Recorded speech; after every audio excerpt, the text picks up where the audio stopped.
Así que esta semana, para despedir, insisto, esta temporada veraniega, vamos a repasar, vamos a hacer un mix de enigmas arqueológicos, aprovechando que tenemos a dos auténticos especialistas, dos viajeros que han recorrido el planeta buscando esas piezas que a veces parecen no encajar en la historia, u ojo, nos han hecho pensar que no encajan, pero tienen alguna explicación e incluso nos parecen adelantar algún conocimiento desde la antigüedad.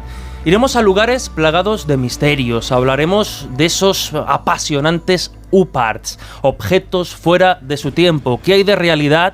¿Qué hay de mito en torno a objetos que parece que han cobrado cierta actualidad, como la máquina de Antiquitera, protagonista de alguna forma de la última película del arqueólogo cinematográfico por excelencia, Indiana Jones? Como digo, esa es la propuesta que os hacemos durante la primera hora, pero en la segunda parte del programa no dejamos de viajar, ya que de nuevo escucharemos una de esas entrevistas que Laura Falcó hace durante el verano y que nos dejan siempre con ese sabor de boca plagado de enigmas y misterios, y que además esta segunda hora ya nos adelanta un poco la dinámica habitual del Colegio Invisible, porque nos van a hacer viajar por todo el planeta. Y además yo sé que muchos, obviamente, habéis echado de menos esta temporada a Lorenzo Fernández Bueno, pues teníamos una sorpresa muy especial. Vais a ver que nos propone o nos hace de guía en esta ocasión a un lugar que muchos ya conocéis, pero os aseguro que ni de lejos de la manera en la que nos propone Lorenzo esta madrugada. Vamos a viajar con él hasta la isla de las Muñecas, en México. Pero os adelanto, y esto me gusta mucho hacerlo en un programa de misterio, que si sois oyentes especialmente sensibles, quizá convenga que escuchéis la historia que nos va a contar Lorenzo en otro horario, que lo hagáis de día, porque nos va a dejar un regustito terrorífico. Ya sabéis que estamos en directo hasta las 3 de la madrugada y que por tanto podéis participar en las diferentes redes sociales del programa. En Facebook estamos como El Colegio Invisible, en Onda Cero, nuestra página oficial, en Twitter e Instagram como @coleinvisibleoc, y a través de esas dos redes con el hashtag coleinvisible esperamos recibir hoy no tanto vuestras preguntas, que también, sino vuestros comentarios, aquel enigma arqueológico o histórico que os apasiona y del que os gustaría saber más. Todas esas cuestiones, pues estaremos muy pendientes en redes sociales para recibirlas y anotarlas también de cara a la nueva temporada. Y cómo no, si queréis enviar un mensaje de texto o un mensaje de audio al WhatsApp del programa, lo podéis hacer en el número de teléfono 628 985 161 con el prefijo 34 si escribís desde fuera de España. Y ahora sí que sí, cuando es la 1:17 de la madrugada, abrimos las puertas del Colegio Invisible aquí en Onda Cero. Pues como hemos adelantado, hoy nuestro viaje, nuestro rumbo está fijado a través de la historia, viajando a diferentes épocas, a diferentes lugares y a diferentes momentos, con un denominador común: los enigmas. Vamos a descubrir objetos y lugares plagados de misterio.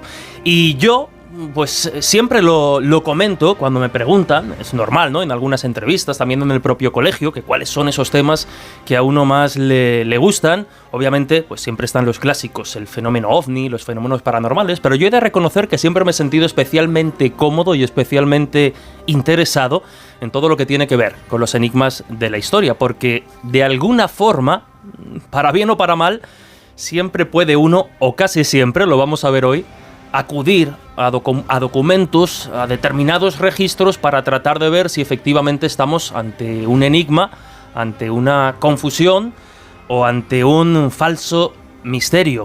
Y claro, como podéis imaginar, este tema de los enigmas históricos es la especialidad de nuestro historiador de cabecera, nuestro compañero durante la temporada de verano, Juan José Sánchez Oro. Juanjo, ¿a ti esto de los enigmas históricos te salen sarpullidos o algo o qué? No, a mí me encanta además porque combina, bueno, lo comentabas en la introducción, combina el hecho de que no solamente es algo que puedes aprender, que puedes observar, sino que además en muchas ocasiones lo que te hace es que te obliga a viajar. Y a mí también entonces ya dos pasiones, que es el viajar y además el tema de la historia. Y luego porque además es un tipo de misterio frente a otros que hemos tenido a lo largo de este verano, que son misterios bastante efímeros. Pues una de las cosas que caracteriza las anomalías es que son cuestiones muy fugaces, ¿no? A veces lo que tenemos son simplemente las palabras del testigo y poco más. Pero aquí en cambio tenemos la posibilidad de bien acceder a lugares o bien acceder a objetos y por tanto es un misterio palpable, ¿no? Que sigue teniendo toda esa resonancia, toda esa aura de saber qué es lo que hay detrás de él, qué nos quiere decir. A veces encierra un mensaje que está pendiente de descifrar, pero como digo, la gran diferencia es que lo tenemos ahí. En ocasiones incluso, como algunos de los que vamos a hablar, han sido objetos que han estado un poco durmiendo el sueño de los justos durante mucho tiempo, a la vista de todo el mundo, hasta que alguien por fin se dio cuenta de que ahí había un enigma que realmente merecía mucho la pena. Y tú hablabas de esa mezcla de pasiones, ¿no? Por los enigmas y por el viaje. Algo que sin duda también caracteriza a nuestro otro compañero en esta tertulia, que ya sabéis es el periodista e investigador Juan Gómez, al que saludamos desde Cantabria. ¿Qué tal, Juan? Bienvenido. Pues un placer, por supuesto, estar una vez más aquí en el Colegio Invisible para hablar de esto que casi, fíjate, casi me ha quitado las palabras de la boca Juanjo, porque es cierto, ¿no? Fantasmas, ovnis, todo eso parece que está en el aire, nunca mejor dicho, con respecto a los ovnis, y son misterios que, lo decía antes Juanjo, solo están en la boca de los testigos y, bueno, podemos tener alguna prueba gráfica, algún elemento, bueno, pues que pueda darnos eso, una prueba física de que eso realmente estuvo allí, pero este tipo de artefactos o este tipo de lugares, que también vamos a hablar de lugares y esto me parece muy interesante. Tú tienes algunos además que tengo muchas ganas de conocer. Sí, señor, porque claro, generalmente cuando hablamos de OPARS siempre nos vamos a eso, a un objeto que nos recuerda sobre todo a algo muy actual, pero que fue construido hace ya muchísimo tiempo, y el tiempo quizá lo tenemos que remontar muy alejado, ¿no? Lo cual nos sorprende todavía más, pero existen lugares, emplazamientos, enclaves que también parece que, aunque sabemos que fueron construidos en otro tiempo, parece que la función que tenían eran más propias de un tiempo mucho más cercano a nosotros que el de la época en la que se construyeron, y esto la verdad es que también sorprende. Así que es desde luego fascinante, porque podemos viajar, lo decía Juanjo, podemos encontrarnos con lugares o con objetos que podemos palpar, podemos tocar si nos dejan y podemos investigar, y sobre todo pues porque también tienen esa pátina, ese aura de misterio absoluto, que es lo que nos envuelve, que es lo que nos gusta, que es lo que nos produce curiosidad y por lo que hoy vamos a hablar. Pues así es, y como ya decíamos, si hay un OPAR, ahora Juanjo nos das un poquito la descripción más técnica de este objeto, de este término, perdón, un término que además, se maneja en el campo y en el terreno de las anomalías, pero desde luego no en el ámbito académico de la historia oficial, no me gusta decir esto de la historia oficial, que queda como muy, muy tal, pero el último clásico de este tipo de objetos que se ha puesto de moda, que ha generado mucho interés, ha sido precisamente la máquina de Antikythera, que sería un objeto, una especie, ha sido descrito, ¿no?, a lo largo de los años como un pequeño y complejo mecanismo que para muchos es considerado de alguna forma como la computadora más antigua descubierta y que protagoniza la última entrega de la saga Indiana Jones. Indiana Jones nos ha regalado muchos objetos, el Grial, el Arca de la Alianza, y en esta última entrega se centra precisamente, se va al mundo clásico, porque tenemos que situarnos en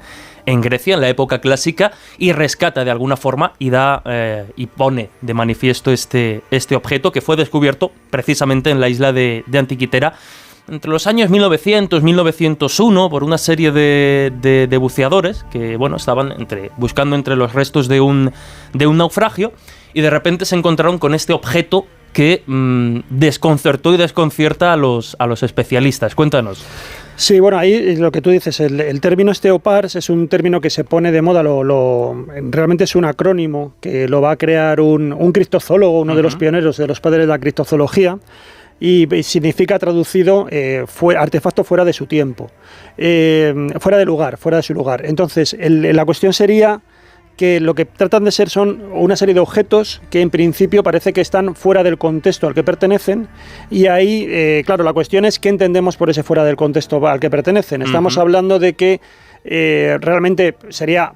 Lo que sería un poco el paradigma de un OPAR sería algo así como que nos encontráramos pues una especie de coche dentro de una pirámide egipcia. Eso sería maravilloso, eso sí que sería absolutamente fuera de contexto, ¿no? Encontrarnos un automóvil ahí, o una tablet en una tumba prehistórica, algo de ese tipo. O un reloj de pulsera, por ejemplo, o un reloj de pulsera por típico, simplificar ¿no? un poquito más. O las famosas zapatillas Adidas que estuvieron circulando en la momia china, ¿no? Me parece que era. Sí. Es decir, ese tipo de objetos son un poco, como digo, los paradigmáticos, ¿no? Lo que realmente fascinarían y romperían todo lo que es la historia.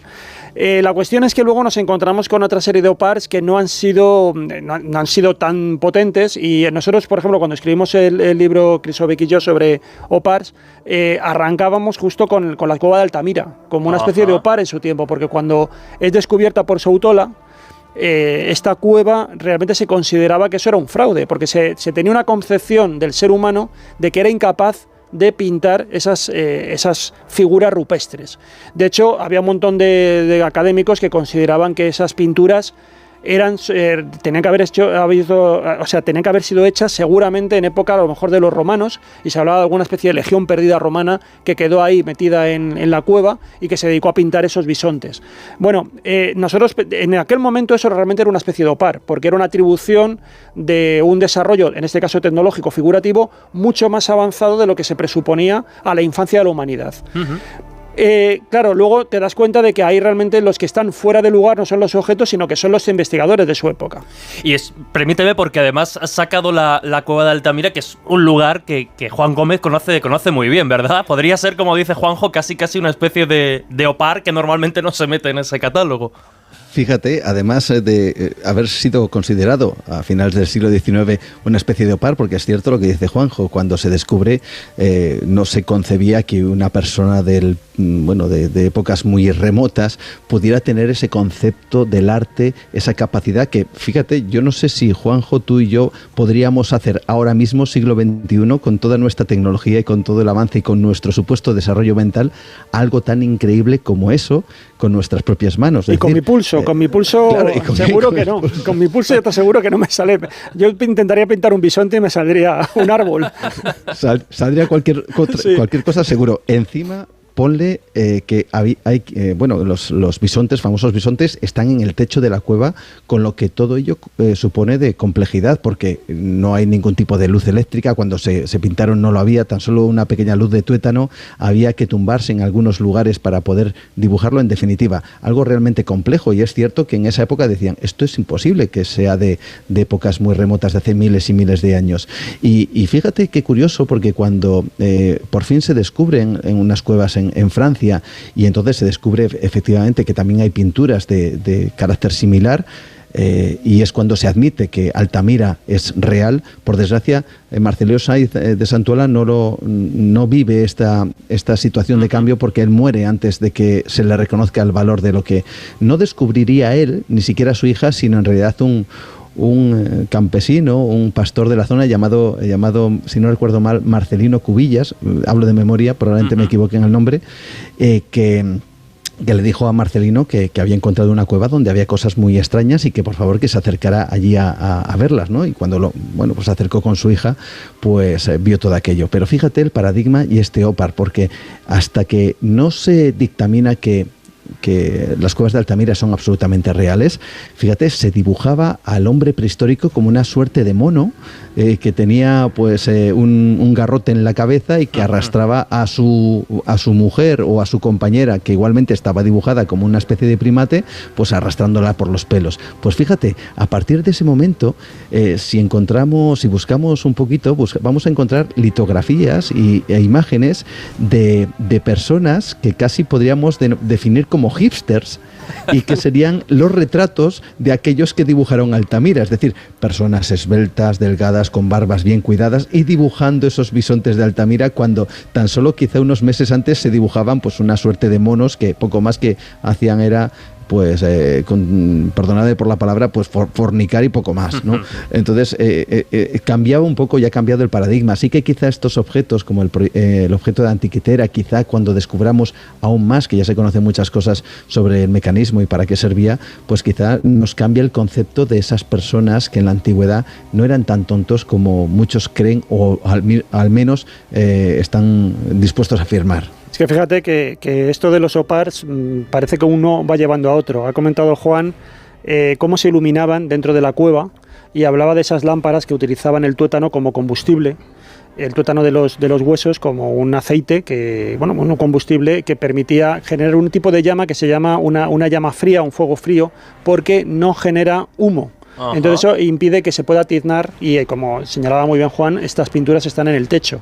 Entonces, claro, el problema tendríamos que si tú pintas y encima estás utilizando un tipo de fuego que a su vez está tiznando, pues claro, tienes una doble complicación. ¿Por qué digo que un OPAR no lleva a otro? Porque este mismo tipo de fuego, de llama, que no genera humo, era la que se utilizaba también en el interior de los templos egipcios. Ajá. Por eso cuando se habla de las famosas también bombillas de Dendera, sí, estas famosas bombillas que están en este templo, que es un templo además relativamente reciente dentro de lo que es la historia, es decir, es muchos siglos posterior, por ejemplo, las pirámides, estamos ya en época grecorromana, en época tolemaica, si no me equivoco, con este templo de Dendera, pues hay también estas famosas bombillas que se han tratado de explicar esos grabados como si fueran para poder iluminar todo lo que son esas pinturas y esas esculturas del interior de los templos. Realmente no hacían falta, ellos también, los egipcios también manejaban ese tipo de fuego que no necesitaba, que no genera un humo y por lo tanto no tizna las paredes. ¿Qué es lo que ocurre? Que yo creo que también en esto de los OPARs hay algunos OPARs que yo creo que envejecen mal o que van a envejecer muy mal, ¿no? En el caso de las bombillas de Dendera hay un parecido razonable con las bombillas que nosotros conocemos, pero con las bombillas de filamento. Claro. Ahora que ya estamos utilizando las bombillas LED, pues esto se nos está quedando ya un poco como diciendo, hombre, y entonces yo siempre aquí hago una especie de broma, ¿no? Porque tenemos las bombillas en Dendera y luego tenemos la pila en Bagdad. Nos queda el cable que una las dos cosas, ¿no? Que comunique la pila con las bombillas, que todavía no ha aparecido. Realmente esto de lo de las bombillas de Dendera es simplemente, como digo, es un parecido y además en una época, como digo, es el Egipto más tardío, es el Egipto que ya tenemos bastante documentado, el Egipto donde ya hay comunicación, es un mundo grecorromano, por tanto vamos a tener ya ahí una serie de historiadores, de cronistas, que si realmente se hubieran encontrado con una tecnología tan avanzada como la electricidad utilizada para iluminar el interior de los templos, seguro que hubieran tomado nota. Y sobre todo el Imperio Romano,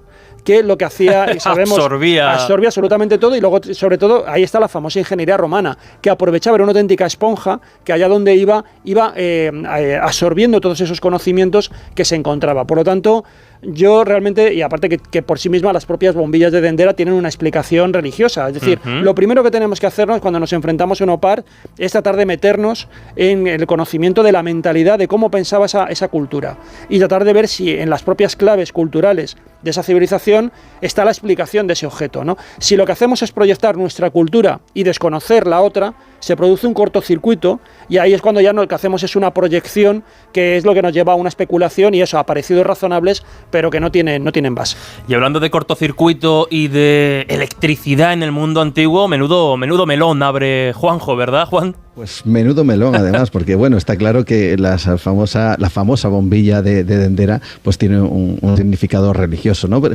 yo siempre me he preguntado si en vez de haber nosotros, me refiero a haber construido, haber creado una bombilla que tuviera ese aspecto, hubiera tenido otro diferente, ¿qué explicación le hubiéramos dado para esa bombilla de Dendera, ¿no? Lo cual me parece sorprendente, pero ojo, esto no impide, claro, estamos hablando de una sociedad como es la egipcia, que no tenemos que olvidar que eran auténticos expertos en matemáticas, que eran unos arquitectos extraordinarios. Solo hace falta ver los templos y las pirámides como el objeto paradigmático de su cultura, vamos a decir, arquitectónica. También eran químicos, porque el natrón, que se utilizaba precisamente para poder desecar los cuerpos y luego momificarlos, pues lógicamente también había que conocer este tipo de elementos. Así que yo voy a decir que voy a valorar la posibilidad de que conocieran, no te voy a decir que utilizaran de manera, vamos a decir que cotidiana ni mucho menos, pero que quizá que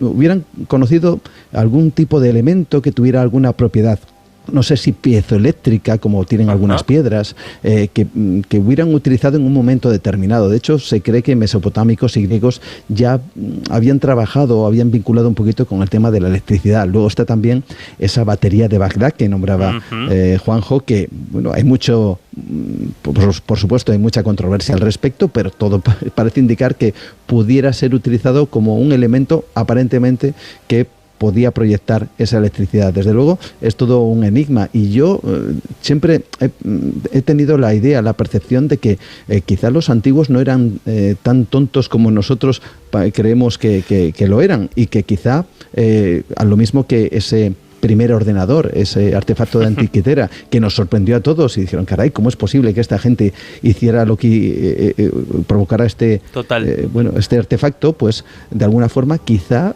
hubieran utilizado algún elemento, y no lo digo por nada, sino porque yo no sé si esto es casualidad o no, Juanjo seguramente que lo podrá definir mejor, pero hace muy poquito, o relativamente poco, se descubría que la Gran Pirámide de Keops se comportaba algo así como una especie de condensador electromagnético, lo cual no sé si esto era casualidad, simplemente producto de su forma o de las la particularidad de las piedras que se utilizaron, pero en cualquier caso el estudio científico reveló que se comportaba de esa manera, ¿no? O por lo menos se asemejaba a esa especie de condensador. Así que, bueno, queda el misterio sobre si realmente conocían parte o no de lo que podría ser algo, una proelectricidad protoelectricidad, lo diré, que utilizaran en la época. No lo sé, pero ahí queda el misterio también. Es que, claro, Juan, has sacado a relucir, nunca mejor dicho, quizá el caso, ¿no?, más emblemático de Opar, como es esta famosa pila de Bagdad, que desapareció, ¿no, Juanjo? Sí, estaba hasta el año 2003, estaba en el Museo Arqueológico Nacional de Irak, pero desapareció. Bueno, fue con todo el tema de la caída de Irak, de la guerra de Irak, efectivamente desapareció, y de momento que yo sepa, no, sí que se pudieron recuperar muchas, porque hubo un auténtico expolio. Sí. Ahí además también influyeron la invasión de las tropas americanas. Bueno, ahí se llevó, todo el mundo se llevaron piezas. Hubo un esfuerzo por intentar recuperar muchas de ellas, pero que yo sepa, por lo menos nosotros cuando hicimos el libro, no se sabía el paradero y seguía desaparecida, y aunque igualmente no llegó a estimarse su datación de forma concreta y exacta, parece que el contexto de su hallazgo la sitúa en un rango de antigüedad bastante amplio, según la fuente que se consulte, pero que estaría comprendido entre el año 250 a.C. y el 640 después de Cristo. Y aquí lo cierto es que, claro, encontramos de nuevo argumentos a favor, argumentos en contra. A favor estarían aquellas experiencias o experimentos llevados a cabo por Koenig, digamos, que fue su descubridor, y que demostraron que uniendo varias de estas baterías, entre comillas, y llenando su interior de sulfato de cobre, sí que se producía una pequeña tensión eléctrica que, claro, fijaos, ¿no?, oscilaba entre 1 y 2 voltios. Pero claro, ¿para qué pudieron ser utilizadas estas baterías, de nuevo entre comillas, por los antiguos? Pues hay quienes aseguran que, de haberse utilizado en esta dirección, muy probablemente esta pila de Bagdad fuese utilizada precisamente para la electrodoradura, que es una técnica consistente en dorar pequeñas figuritas escultóricas, cubriéndolas con una fina capa de oro en polvo.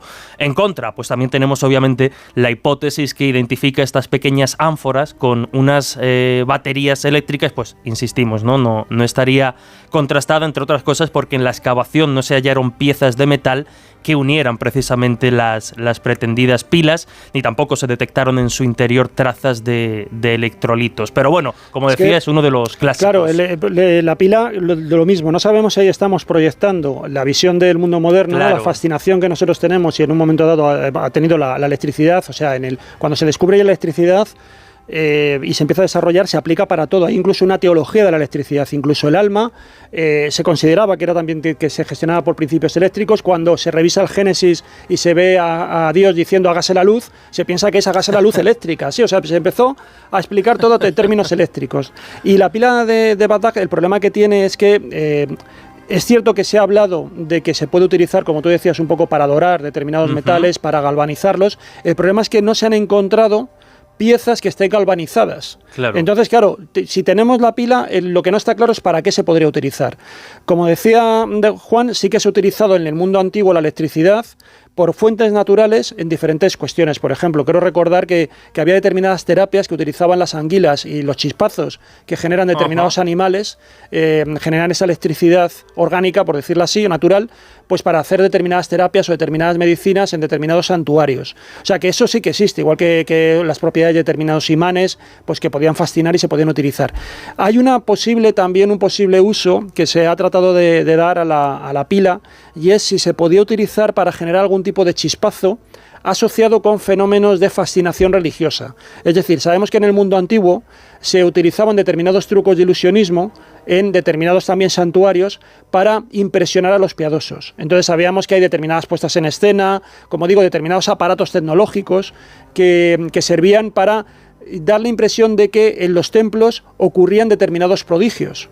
Y entonces podría, o a lo mejor hay también la hipótesis, pero ya digo, no está nada demostrado porque no se ha encontrado ninguna evidencia arqueológica que lo confirme, que estas pilas podrían estar asociadas, imaginaros, conectadas a determinadas figuras de metal, de dioses, de tal manera que luego un piadoso fuera a tocarla, esa pieza, y recibiera un chispazo, que fuera un poco el poder de la divinidad ante el contacto con un profano, y de alguna manera el sacerdote puede estar diciendo que no se toque esa pieza porque de alguna manera, como digo, se está cometiendo alguna especie de pecado sobre esa figura. Entonces, bueno, esto es una hipótesis, pero como digo, por tratar de darle una función que no se sabe. Entonces el problema es que tenemos un objeto, pero no tenemos ninguna evidencia de qué utilidad podría tener. Y entonces, claro, queda la duda de si realmente simplemente estamos forzando un objeto que sea algo que nunca lo fue, o si lo fue, nos queda ese uso que, como digo, todavía no se lo ha encontrado.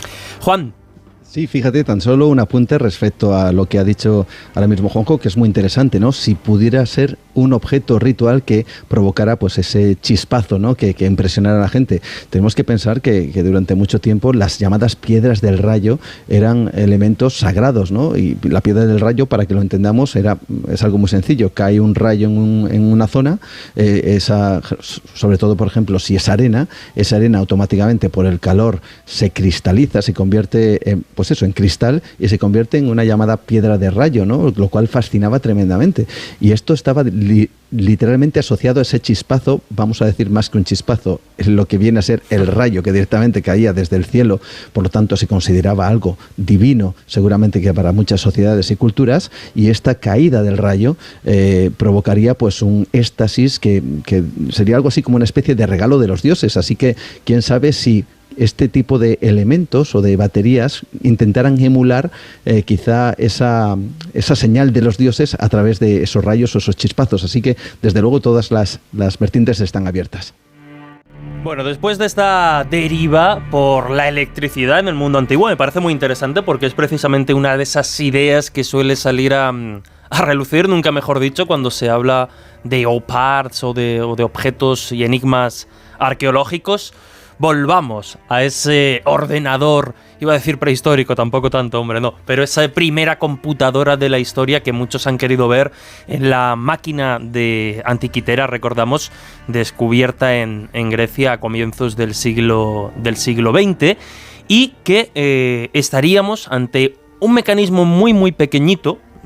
Quien haya visto la película de Indiana Jones recientemente la describen, ¿no? La muestran quizá mucho más grande de lo que es, pero estamos ante un sistema que tiene unos 30 engranajes aproximadamente de bronce, similares, para que el oyente un poco lo imagine a lo que podríamos conocer como un reloj, esa maquinaria un poco compleja.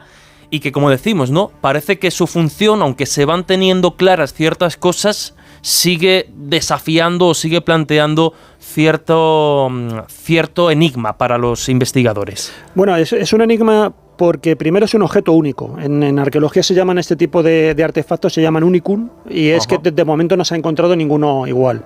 ¿Significa eso que no teníamos constancia histórica de que existieran estos objetos? Bueno, sobre el papel podríamos sospechar que existía, y de hecho algunos se han conectado porque parece que había algunas referencias a algún tipo de aparato de ingenio que estaba concebido justamente como eso, como una especie de computadora, es decir, de aparato que nos permitiera saber cómo era la posición de los diferentes astros en el cielo. Entonces, eso, por fuentes escritas, sabemos que algunos astrólogos o algunos astrónomos de la época podían tenerlo, pero como digo, nunca se había encontrado. También teníamos de determinados ingenieros de la antigüedad, sobre todo de la escuela de Alejandría, tenemos también noticia de que había determinados diseños tecnológicos muy avanzados, aunque a veces con finalidades recreativas. Por ejemplo, se sabía que sabían aprovechar las propiedades cinéticas del vapor, y entonces hacían determinados ingenios en los cuales calentaban agua, generaban vapor, y eso hacía que se movieran determinadas bolas esféricas y tal, ¿no? También como unos fines, como digo, un poco de entretenimiento. Pero había, por ejemplo, algún ingenio que a mí siempre me llama mucho la atención, y es que en algunos templos del mundo griego había dispensadores de agua en los cuales tú echabas una moneda, igual que ahora vas a las máquinas de Coca-Cola o de lo que sea, ¿no? Y sacas una lata, pues aquí tú echabas un dracma, echabas una moneda, y entonces lo que salía era un chorrito de agua por una determinada cantidad. Bueno, pues ese tipo de cosas existían también en algunos sitios. Pero este tipo de objeto tampoco se ha encontrado. O sea, conocemos el diseño porque se conservan tratados de ingeniería donde se describen, pero como digo, aquí lo que tenemos es la pieza. Entonces es una pieza, como tú dices, que primero está muy fragmentada. Ha habido muchas reconstrucciones, hay muchas recreaciones, se han hecho ya recreaciones por ordenador, hay recreaciones incluso hechas con piezas de Lego, que también es muy curioso, se pueden ver por internet.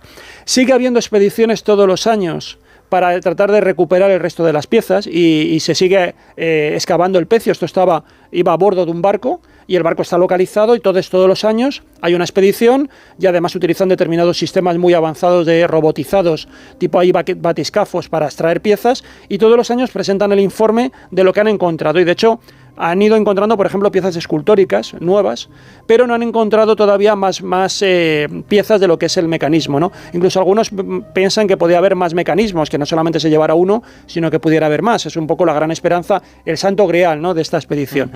Entonces la cuestión es, primero, ¿para qué se utilizaba? Lo de para qué se utilizaba está bastante claro, aunque hay algunas dudas, porque se han encontrado las instrucciones. Es decir, el mecanismo de anticitera iba embutido en una caja de madera. Esa caja de madera, evidentemente la madera se ha perdido, porque estaba todo esto bajo el agua, pero llevaba unas tapas donde había una serie de láminas, y en griego estaban escritas ciertas instrucciones. Entonces, esa transcripción del griego antiguo se ha podido leer, y ahí es donde explicaba algunas de las funciones que podía tener. Y como sabemos, era un aparato que tenía muchas funciones. Funcionaba como un calendario además que buscaba con precisión determinadas fechas significativas para el mundo griego, como por ejemplo la celebración de las Olimpiadas o determinadas festividades. Sabía que se podían datar, podía anticiparse cuando se producían determinados eclipses, tanto lunares como solares, y la posición de los astros que se conocían en la época, los 7 grandes astros que se conocían en la época. Entonces, sabemos realmente, esto era un objeto avanzado para su tiempo. Como digo, por todo lo que estamos hablando, sabemos por fuentes escritas que había ese conocimiento técnico, sabemos que tenían ese conocimiento también astronómico para poder haber hecho esto. Sigue siendo, no obstante, una obra, una auténtica virguería tecnológica, pero para mí hay un dato fundamental. Cuando algunos hablan de que esto realmente pertenece a algo así como extraterrestre, yo creo que el argumento de peso para por lo menos descartar esa idea, y como decía muy bien Juan, el darle un poco a los antiguos la intelectualidad que se merecen y no pensar que eran demasiado tontos, es que cuando él recrea el cosmos del mundo antiguo, lo recrea tal cual existía la idea dominante, y es que ellos colocaban al Sol, no al Sol, sino a la Tierra, en el centro del universo. Por lo tanto, eran geocéntricos, no eran heliocéntricos, a pesar de que había algunos teóricos de la época que también consideraban que el Sol era el centro del universo, pero todavía no era una idea dominante, ¿no? La idea dominante era que la Tierra era el centro del sistema solar, ¿no?, lo que nosotros ahora llamamos el sistema solar. Por lo tanto, esta máquina antiquitera sí que respeta esa idea, y por lo tanto tiene que hacer frente a una serie de cuestiones problemáticas, que era el movimiento de los astros, bueno, una serie de cosas, y por lo tanto se ciña a eso. Entonces, claro, ¿cómo vamos a pensar que esto es algo diseñado por extraterrestres, por ahí un poco al tópico, y que vienen del espacio exterior? Ellos saben perfectamente que el Sol está en el centro y no la Tierra es la que orbita alrededor del Sol. Entonces, sería muy extraño que hubieran dado unas instrucciones para hacer un mecanismo que trataba de reproducir el cosmos y lo hiciera mal, ¿no? Y ahora, Juan, si te parece, es momento de visitar alguno de esos lugares que tan bien conoces y que en la línea del programa y del tema de hoy pues nos plantean ciertos enigmas. Y yo ya adelantaba que había uno que a mí me ha dejado con la boca abierta y desde luego con muchas ganas de saber más, porque bueno, en esa lista de temas que nosotros intercambiamos para preparar el programa, tú nos hablabas o nos planteabas unas cuevas bastante antiguas que podrían tener relación, y ahora entenderemos por qué, con los vampiros. Cuéntanos. Pues así es. La verdad es que cuando se habla de vampiros, es cierto que automáticamente, ¿no?, la mente nos lleva a ese vampiro, vamos a decir, elegante, ¿no? El de Bram Stoker, el vampiro que está en el castillo, el vampiro de buenas y casi amaneradas, según algunos, maneras, valga la redundancia, ¿no? Pero es cierto que la idea del vampiro es muy antigua. La cuestión es que siempre hemos encontrado, y así ha sido a lo largo del tiempo, enterramientos que se denominan enterramientos de necrofobia. Es decir, en muchos lugares, en unas necrópolis, se excavaba y se descubría que, por ejemplo, algunas personas habían sido enterradas boca abajo, otras las habían colocado unas grandes losas encima de sus cuerpos, otros literalmente habían sido clavados y de manera, insisto, literal, a los ataúdes o a la zona donde habían sido enterrados, y en otras circunstancias, aún incluso más que nos recuerdan a ese vampiro mucho más moderno, les habían clavado estacas en la zona del tórax, en el corazón se supone, o les habían cercenado la cabeza. Incluso no hace mucho tiempo, si no recuerdo mal, en la zona de Polonia se encontró una necrópolis en donde a varios de estos supuestos vampiros, vamos a llamarles más modernos, les habían colocado unas hoces, que no dejan de ser pues unos instrumentos de agricultura para cortar el trigo y demás, pero se lo habían colocado en el cuello, de manera que si se levantaban, supuestamente estos vampiros, se cortarían el cuello o en su defecto la cabeza, de manera que no podrían afectar a los vivos. Pero si uno va hacia atrás en el tiempo, se encuentra una especie de ópar, porque esto del vampiro moderno nos lo encontramos de repente en cuevas que han sido utilizadas en la tardía Edad Media, hablamos del siglo VII, siglo VIII, y hay una cueva en concreto, y además, ya que estoy en Cantabria, déjame que haga cierta promoción, porque está en una zona que se llama Oznayo, la cueva de Río Cuevas, y allí unos arqueólogos descubrieron lo que podría ser una escena auténticamente aterradora.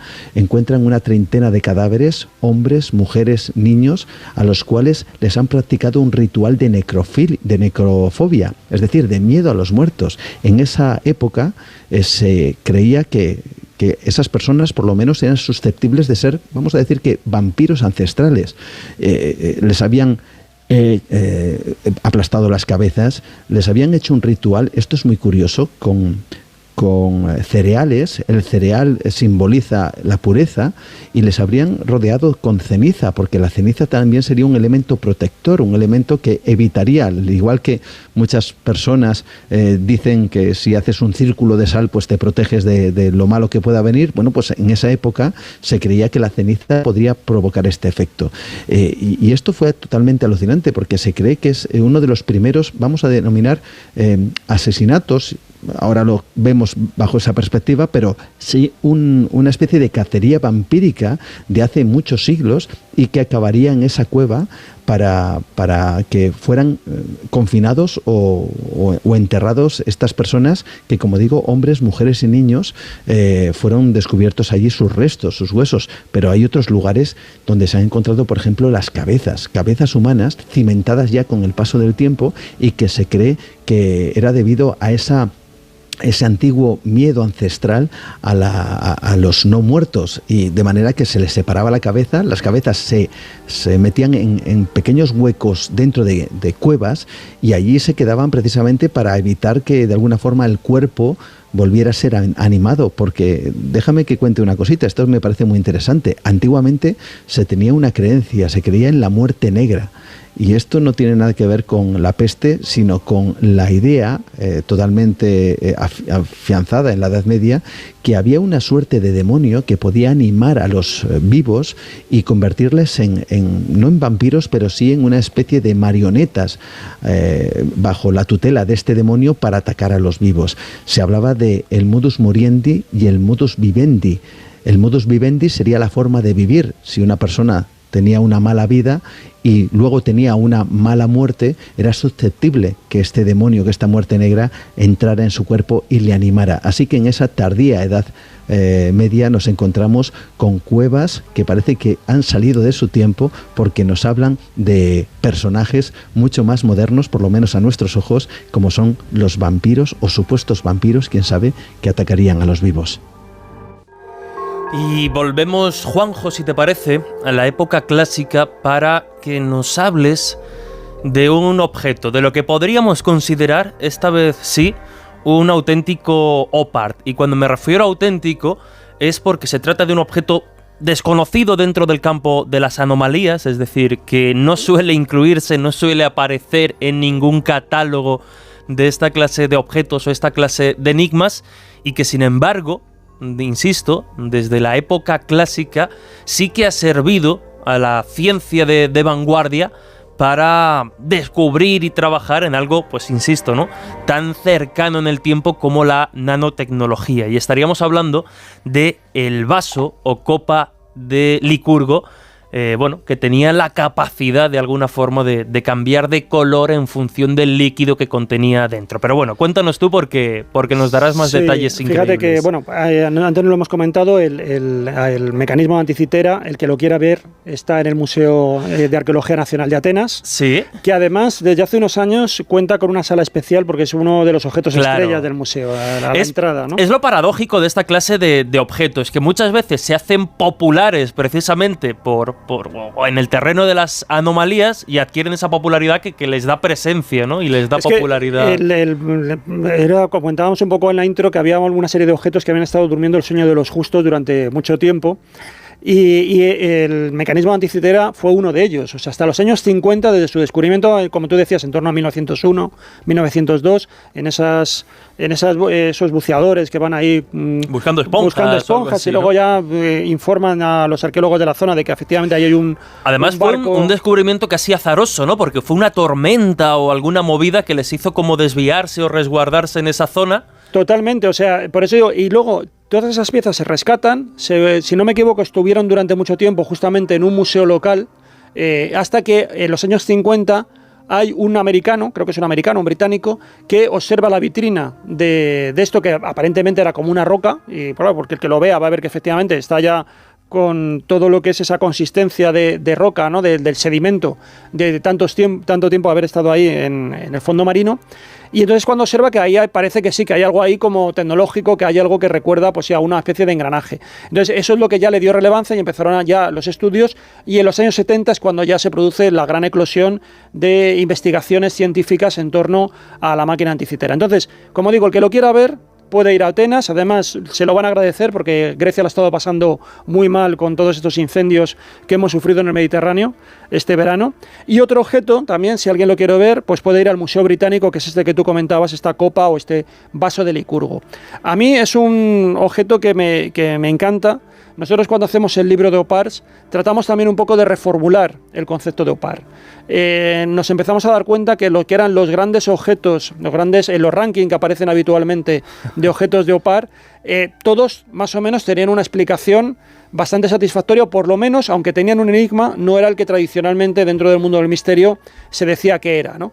Entonces, de hecho, había objetos que arrastraban muchas décadas de historia, y sin embargo había habido muchos estudios nuevos, y sin embargo eso no se había actualizado dentro del mundo del misterio, las crónicas con respecto a esos objetos, ¿no? Uno de ellos era, por ejemplo, las calaveras de cristal, que también fue protagonista de una de las películas.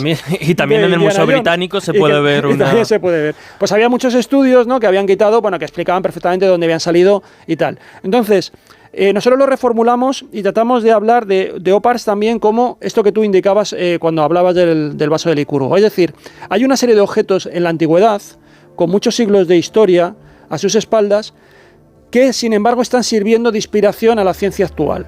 Y eso es algo bastante fascinante. Y nosotros enumeramos bastantes dentro del libro. Por ejemplo, por decir algunos muy rápidos, técnicas de agricultura antigua que ahora se pueden utilizar para el cambio climático y las podemos encontrar en civilizaciones sudamericanas.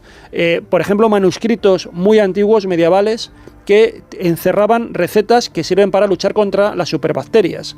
Entonces nos servían un poco como antibióticos, ¿no?, por decirlo así. Y uno de estos objetos era el objeto de la copa de Licurgo, que se estaba utilizando para... determinados ingenieros la estaban utilizando para ver cómo funcionaban los plasmas de 3D, o sea, todo lo que son nuestros reproductores ahora mismo de imagen, que estamos muy acostumbrados. Bueno, pues viendo un poco cómo trabaja con la luz este vaso de Licurgo, al parecer lo estaban aplicando también al diseño del plasma, porque la copa de Licurgo tiene una serie de propiedades que son verdaderamente sorprendentes, y es que según cómo tú coloques un foco de luz, cambia de color. En principio es un vaso de vidrio, pero está lleno, esa mezcla de vidrio tiene un montón de nanopartículas, de partículas casi infinitesimales, algunas prácticamente solo se pudieron ver con el microscopio electrónico en los años 90, y son partículas de oro y de plata, distribuidas de una determinada manera que permite que cuando incida la luz, el vidrio cambie de color, y da dos tonalidades totalmente distintas,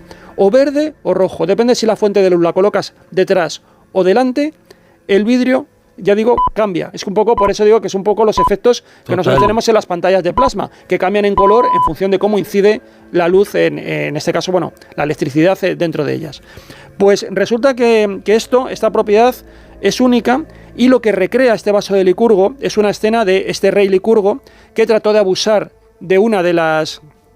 de lo que era el séquito del dios Dionisio, que era una mujer, que era Ambrosía, trata de abusar de ella, y Ambrosía luego se transforma en una vid, y lo que hace es que rodea hasta la asfixia a este rey Licurgo, y todo esto se recrea, está esculpido, está tallado dentro de este vaso, y se considera que este cambio de luz tendría que ver justamente con ese dramatismo. El verde sería un poco la escena bucólica de ese momento donde Licurgo trata de abusar de Ambrosía. Además también parece como que hay un sátiro, hay una serie de figuras que recuerdan a Dionisio, a Baco, pero luego el momento de la muerte de Licurgo, entre las zarzas de esa vid, sería el momento en el que también la copa se transformaría en el color rojo. Entonces, todo esto se piensa que se utilizaría en una puesta en escena de un ritual donde el sacerdote lo que haría sería jugar a lo mejor con algunas antorchas o con algunas lámparas para crear este juego de luces y mostrar una escena que va cambiando de color y aumentar el dramatismo dentro de ese ritual donde se habría utilizado este vaso. Entonces... Y Juanjo, muy rápidamente, casi te pido una respuesta de sí o no, porque me quiero ir en los últimos minutitos con Juan hasta el hipogeo. ¿Estaríamos también con este vaso de Licurgo ante un unicum como la máquina de Antiquitera? Totalmente. Hay lo mismo, hay alguna fuente que habla de este tipo de vasos, de que había un vaso que cambiaba de color y tal, pero nunca se había encontrado, y es una pieza única que no se sabe además cuándo procede, porque tiene ahora mismo una peana que se incorpora ya en tiempo posterior, una peana de orfebrería, pero no tiene nada que ver con lo que es el vaso en sí, que es de vidrio, y se sabe que es de época romana, pero nada más, y tiene esta particularidad que es, ya digo, muy, muy peculiar, y que además exige por parte de los artesanos un dominio magnífico de lo que es esa pulverización del vidrio con estas partículas de oro y de plata, que además, ya digo, tiene que ser una cantidad exacta, porque si no consigues que se provoque este efecto luminoso deseado. Sí. Y Juan, afrontamos ya los últimos minutos de esta tertulia sobre objetos y lugares arqueológicos misteriosos e interesantes, y no podía faltar quizá uno de los clásicos que además ambos conocéis muy bien. Lo adelantaba, el hipogeo de Malta. Así es, el hipogeo de Malta, que es uno de los lugares, también es difícil de visitar, ahora después de la pandemia mucho más, pero a mí personalmente me fascina, porque siempre se ha dicho que el hipogeo de Malta, que es un, voy a decir, supuesto templo que se descubre a principios del siglo XX, además por casualidad, porque hay unas obras de construcción. En esas obras de construcción de una vivienda descubren que debajo de la vivienda, en los cimientos, hay algo, y ese algo es nada más y nada menos que lo que parece ser un edificio boca abajo. Es decir, hablamos de una construcción de un templo aparentemente excavado hasta 10 metros en la roca, ¿no?, lo que sería en el subsuelo. Esto sorprende porque hablamos de una civilización neolítica en una isla en donde, para empezar, casi todos los templos, o todos los templos que hay, están al aire libre. Además son increíbles y fascinantes, y también con su misterio. Pero este en particular parece más que un templo, otra cosa, un refugio de algo que ante una amenaza que debía ser tremendamente poderosa. Al menos es la impresión que a mí me dio, porque cuando uno entra en el hipogeo y vamos a decir que mira en diferentes direcciones a los que te van indicando los guías, descubres que hay pequeños pasillos que no van a ninguna parte, encuentras rampas y escaleras que caen de manera abrupta hasta los 2 metros, en donde si alguien camina por allí sin conocer cada paso, desde luego se puede acabar con su vida. Había lugares incluso que nos contaron que estaban preparados para llenarlos de serpientes. Es decir, ese lugar parecía más bien que un templo, una especie de suerte de atracción de obstáculos para aquel que entrara. Un Grand Prix casi de algo así, momento. Algo así, a no ser que supiera por dónde tenía que caminar. Y fíjate, para rematar toda esta historia, resulta que al fondo de todo del hipogeo hay una hornacina en donde, si uno proyecta una voz muy determinada, esa voz retumba por los 10 metros de profundidad y la extensión que tiene ese supuesto templo, de manera que más bien lo que parece no es una llamada a la oración, sino parece una especie de sistema de alarma. Pero alarma, ¿para qué? ¿Y por qué hacer el esfuerzo de excavar 10 metros en el subsuelo? Para esconderse, evidentemente, o para ocultarse. ¿Pero para ocultarse de qué? Bien por un ritual prohibido. Parece extraño, porque esa civilización no tuvo nunca enemigos, fue única, y además es un gran misterio por su desaparición, no sabemos absolutamente nada. Así que hay algunos, de manera muy imaginativa, que han planteado que esto, más que un templo, se parece a un refugio nuclear. Así que yo, aprovechando la circunstancia, pues lo añado en esos OPARs, en esos lugares fuera de su tiempo, y quién sabe, ojalá no pase de verdad, pero si algún día hay un evento nuclear provocado por esta civilización moderna, quizá el hipogeo se acabe convirtiendo en nuestro refugio. Pues ahora sí que sí, compañeros, no hay tiempo para más, pero qué decir, ha sido, creo yo, ¿no?, una delicia navegar a través de la historia, rascando tan solo algunos de sus enigmas, algunos de sus objetos y lugares más misteriosos, para despedir estas tertulias de la temporada veraniega del Colegio Invisible. Insisto y repito, hemos viajado al más allá, o hemos intentado viajar al más allá. También hemos mirado al espacio en busca de los ovnis. Hablamos también de todo ese tema nuclear, ahora que lo sacabas a colación, Juan, en ese episodio. Y nos faltaba, creo yo, dentro de esos grandes temas del misterio, navegar un poquito por la historia. Así que ya hemos cubierto ese tema para despedir el verano. Y en estos momentos, pues solo me queda, de verdad, agradeceros de corazón a ambos, pues que hayáis decidido formar parte de este equipo veraniego y amenizar esta primera hora, casi primera hora del Colegio Invisible, con vuestros conocimientos y con vuestra enorme capacidad de divulgar y contar las cosas. Así que, en primer lugar, Juan Gómez, compañero, muchísimas gracias. Esperamos volver a escucharnos el verano siguiente en estas tertulias, aunque yo estoy convencido que durante la temporada convencional te escucharemos mucho también en el colegio. Pues será... ¿Qué te puedo decir? Jesús, un auténtico placer, sobre todo compartir micrófono con Juanjo, que es una maravilla también escucharle, y por supuesto contigo, y en este Colegio Invisible donde yo me sigo sintiendo un alumno, por mucho que tú te empeñes en ponerme en primera fila. En ponerte al frente de la pizarra.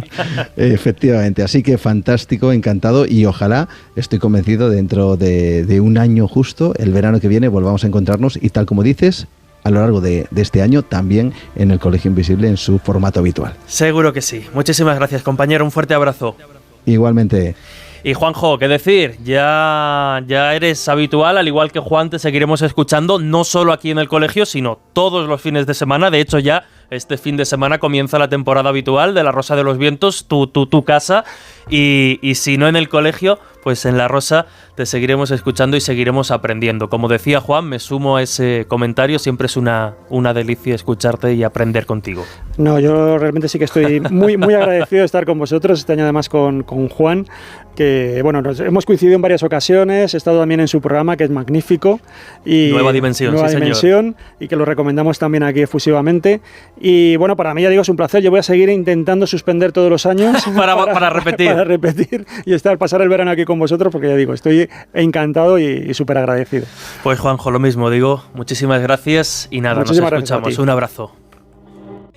Y después de este viaje por la historia, casi como adelanto y conexión con la temporada convencional del Colegio Invisible, que insistimos, comenzará la próxima madrugada del jueves al viernes a partir de la 1:30 en su horario convencional, y con todo el equipo, Lorenzo Fernández, Laura Falcó y Josep Guijarro, pues qué mejor que irnos con Laura a viajar por el mundo en busca de esos lugares que formarían parte de ese concepto reciente que es el de turismo oscuro o turismo dark. Vamos a escuchar en los próximos minutos, o vamos a conocer lugares relacionados con fantasmas, con catástrofes y con muchas cosas muy misteriosas.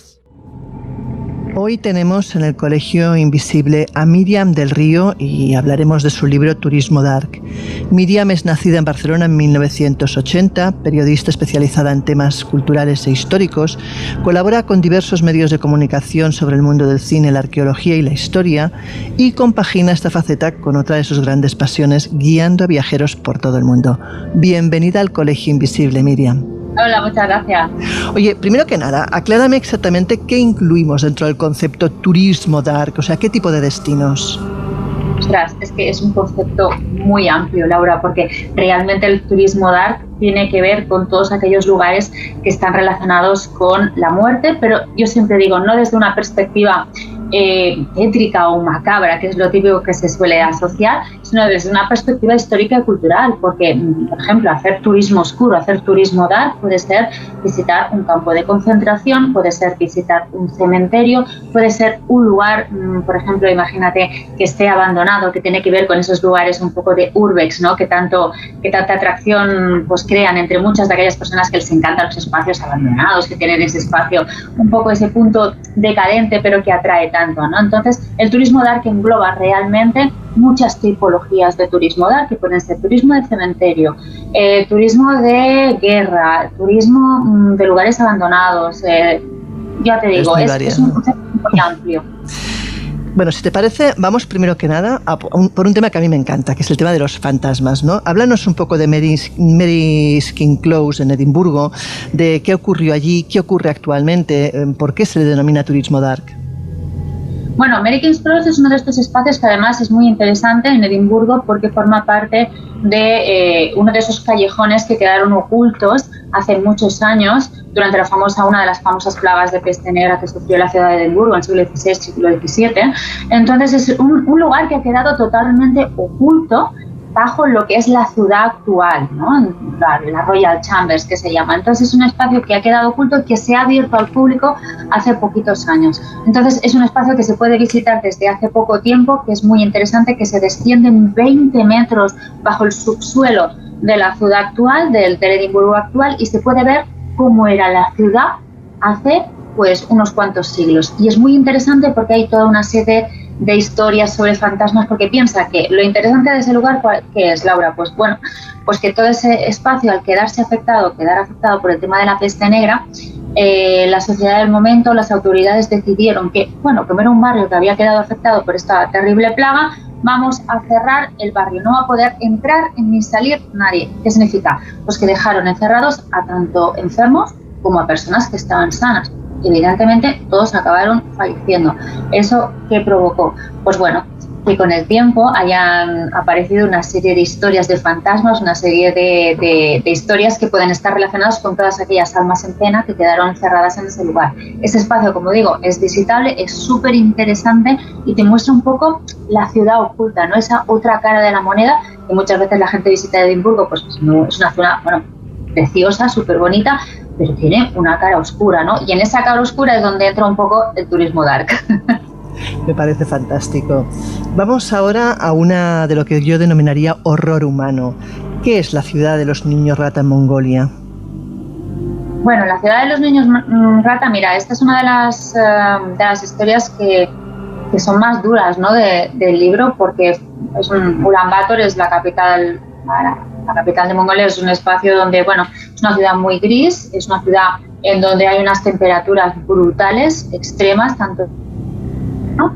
Y en invierno realmente las temperaturas son bajo cero y hay un sector de la población, que es el sector pues más pobre, que vive en el inframundo de Ulan Bator, es decir, en la zona de las alcantarillas, una zona que sobre todo tiene un sistema de calefacción muy antiguo, que forma parte del sistema de calefacción de la época comunista, que está en bastante mal estado, y hay mucha gente, sobre todo muchos niños hasta los 18, 20 años, algunos incluso menores de edad, que viven en las alcantarillas, pues niños que no tienen prácticamente de qué vivir, que cuando salen a la superficie se dedican a recoger basura, clasificarla, intentar sacarse algo, a ir a las estaciones de tren, a llevar las maletas a los viajeros para que les den alguna propina y tal. Y es todo un submundo que hay bajo la ciudad de Ulan Bator, que la realidad es que es tremendo, ¿no? Porque te das cuenta que la misma sociedad de Ulan Bator, o sea, totalmente tiene opiada a ese sector de la población, como si no existieran, ¿no? Incluso ellos entran y salen por los agujeros de las alcantarillas en todo ese sistema de calefacción que hay bajo tierra, pero cuidado, con esas temperaturas tan bajas, bajo cero, debajo se está calentito, pero no en todos los sitios. Entonces ellos tienen que encontrar un espacio de tuberías que no sea ni muy caliente ni muy frío. Entonces se crean verdaderas mafias, incluso bajo tierra, para ver, entre luchas de bandas entre ellos bajo tierra, para ver quién se queda con el mejor espacio, ¿no? O sea, es una locura, es una realidad totalmente ajena, la gente no la conoce, y es uno de los temas que a mí me costó más escribir, creo que ¿no? toca, sí. Es un tema muy duro, sobre todo teniendo en cuenta que son niños muy pequeñitos, algunos de ellos, ¿no? Y que incluso, y es triste, algunos de ellos se juntan entre ellos, incluso han llegado a nacer pues, niños bajo tierra, ¿no? En las alcantarillas, que es surrealista, pero es real, es una realidad que vive ajena al mundo que conocemos, pero que está. Si te parece, vamos a pasar ahora a un tema muy diferente, a la criptozoología, y háblanos un poco del yeti de la península de Coromandel en Nueva Zelanda, porque vamos, yo creo que nadie ubicaría el yeti ahí. Sí, bueno, es que claro, el tema es que es como curioso porque han aparecido pues muchos yetis alrededor del mundo, ¿no? O como dice la criptozoología, criptohumanoides, seres extraños que aparecen en un lado y en el otro y que no sabe bien de dónde salen o qué relación tienen entre ellos, ¿no? Que si el Wendigo por un lado, que si el yeti por el otro, ¿no? Que si el monstruo del lago Ness, ¿qué ocurre? Bueno, pues resulta que también hay un yeti en la península de Coromandel, en Nueva Zelanda, un personaje por lo visto bastante esquivo, del que se han, pues bueno, encontrado algunas huellas demasiado grandes, en donde se han reportado por diversos casos de turistas, pero también de gente del lugar que han querido ver algún ente, personaje, monstruo muy peludo, un poco esquivo, ¿no? Entre la maleza y tal. No se sabe bien. Realmente es uno de esos personajes, ¿no? tan estudiados o que han intentado buscarse alrededor del mundo, pero del que no se tiene constancia.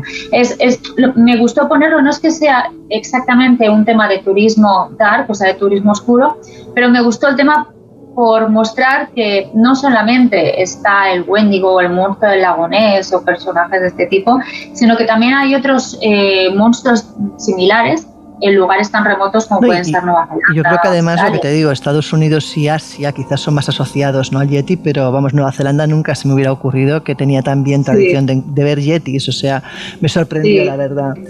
Y sí, bueno, por eso lo puse, porque hizo gracia, ¿no? Dije, es algo raro, la gente no va a asociar por eso es más extraño. Un yeti. Sí, no, es más extraño, es más chocante, desde luego. Sí. Y bueno, ¿cómo no hablar de algo que yo creo que hoy es muy actual, como es Ucrania? Y en este caso, pues nos remitimos a Chernobyl. Hay gente que le gusta ir a ver ese tipo de turismo de catástrofes, casi llamaría yo.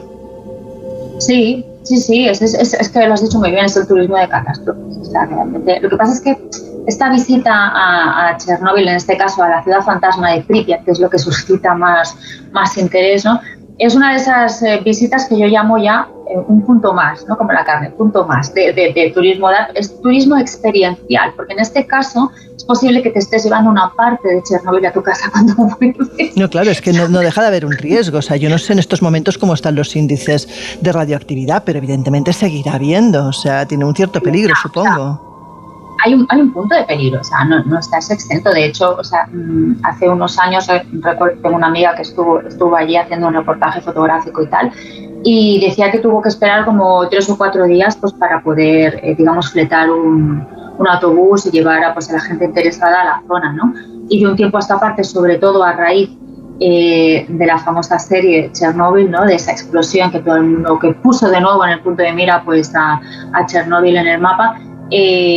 Bueno, una explosión de turistas, una explosión de gente queriendo visitar los restos de la ciudad fantasma de Pripyat, porque es lo que decimos, todos aquellos lugares asociados también no solamente al turismo oscuro, turismo de muerte, sino esos lugares en este caso ya de abandono, porque es catástrofe / abandono, ¿no? Esos lugares que tienen ese condicionante, ese punto de degradación, de olvido, de ciudad anclada en el tiempo, porque de golpe por rato, claro, tú vas allí y tú vas a una ciudad que está como estaba en la época comunista. Entonces, claro, eso llama mucho la atención. El problema es, como decíamos, la radioactividad. No, claro, es que me imagino que habrán unos tiempos máximos en que puedes estar ahí sin realmente poner en peligro tu vida. Porque vamos, yo creo que no... El tema es que, o sea, por lo visto, hay unos puntos donde la radioactividad es más alta. Entonces tú, con las visitas guiadas, porque atención, se hacen visitas guiadas, o sea, es surrealista, pero es así, tú vas con tu contador Geiger, y entonces el contador Geiger con el guía oficial va diciendo, oye, mira, pues por aquí, fíjate, y por aquí no toquéis nada. Sí que te recomiendan, por ejemplo, que tú la ropa que vayas a llevar a Pripyat después la tiras, no te la lleves, pero eso no quiere decir que tú después, pues de aquí a unos años, pues no lo sé, ojalá que no, pero se te pueda desarrollar algo. Porque claro, es que te iba a decir lo suyo, claro, tú ves a los técnicos y van ahí vestidos de una forma adecuada, no van con ropa de calle, o sea que es un poco salvaje realmente el concepto, pero bueno. El tema ya más salvaje, por ejemplo, desde hace pocos años se puede visitar digamos, la zona cero, ¿no? Es decir, puedes entrar incluso a la zona de control, donde estaba el panel de control, ¿no? Que allí creo que te dejan estar 10 minutos, tienes que ir con un traje especial, el contador o tal, o sea, a ver, me parece ya excesivo ya, o sea, el tema ya, no, yo creo que no es necesario, pero hay un tipo de turista, un tipo de persona que está ya cansada de la típica pulserita todo incluido, y va buscando un tipo de turismo más extremo. Y entonces... Sí, esto me suena a lo que nos ha pasado recientemente pues con ese dirigible que han enviado al fondo del mar a ver el Titanic, ¿no? O sea, es ese tipo de turismo que asumes unos riesgos que no sé yo si merecen la pena, pero bueno. Exactamente, no merece la pena sufrir pues, ese riesgo. Yo creo que hay demasiadas probabilidades de que algo salga mal. Crucemos los dedos para que Zaporilla no se convierta en un nuevo Chernobyl y no tengamos otro destino que visitar, otro destino dark, pero bueno. Exacto. Aunque yo siempre digo, sobre todo, que todos, porque este turismo a veces genera un poco de polémica, ¿no? En el sentido de se está haciendo publicidad o estás promocionando. Sí, algo realmente catastrófico y triste.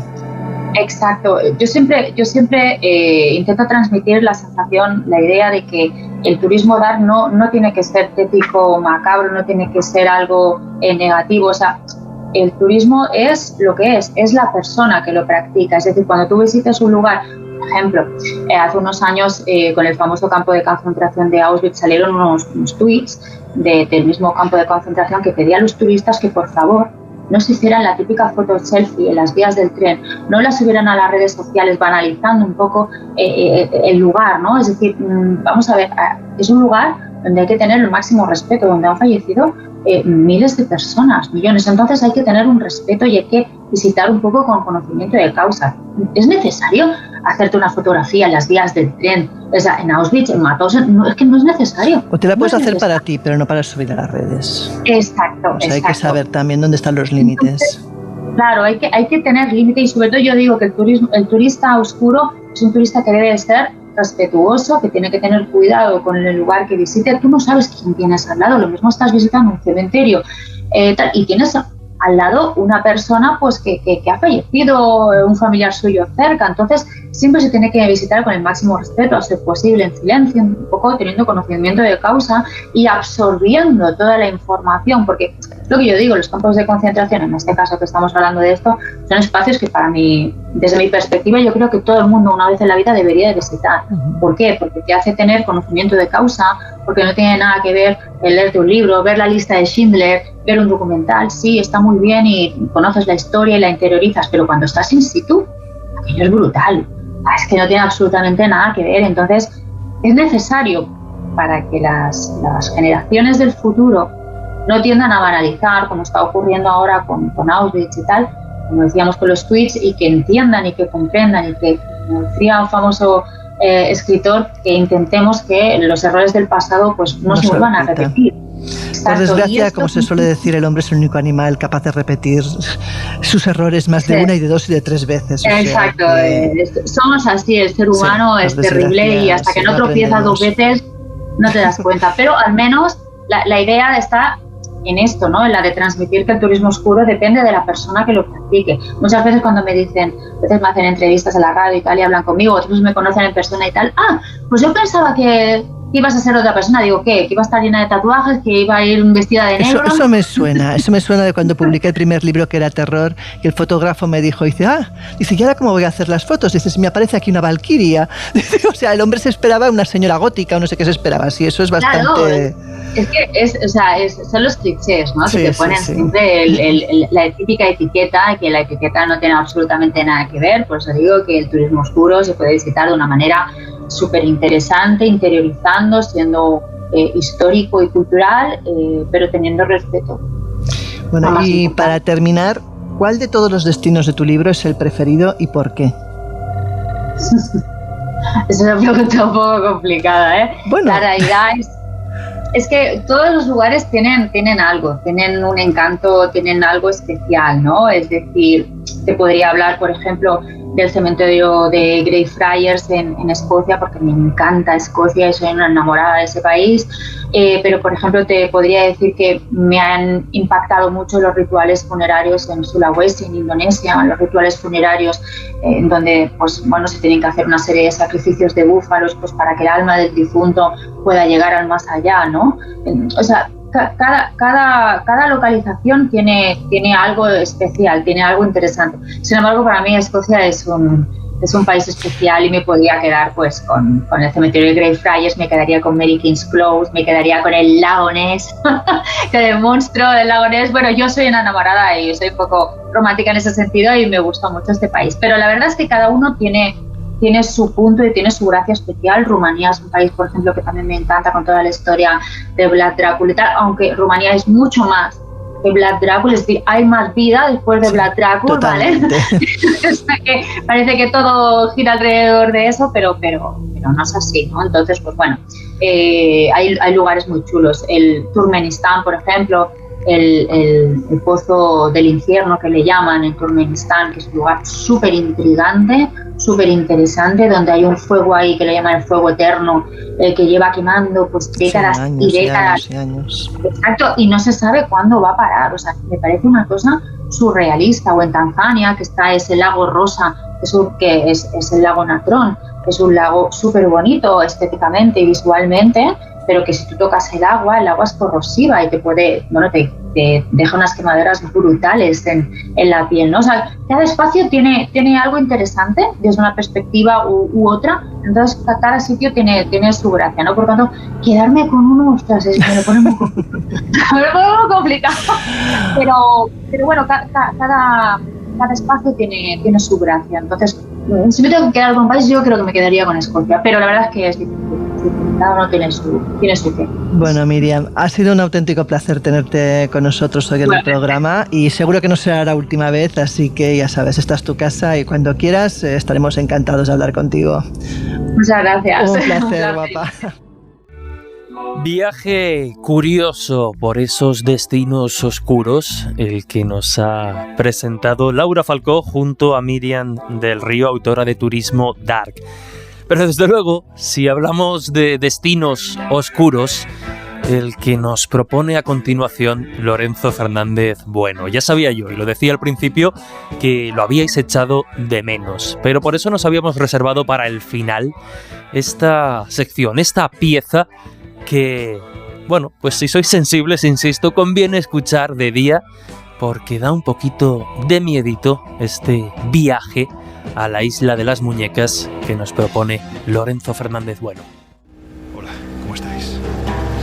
Estamos atravesando los canales de Xochimilco, a unas cuantas decenas de kilómetros de Ciudad de México. Son las 4 de la madrugada. Este entorno es tan bello que es conocido como la Venecia de Norteamérica. Pero eso es de día. Ahora, en plena oscuridad, la verdad es que resulta sobrecogedor, con la neblina escapando de entre las aguas.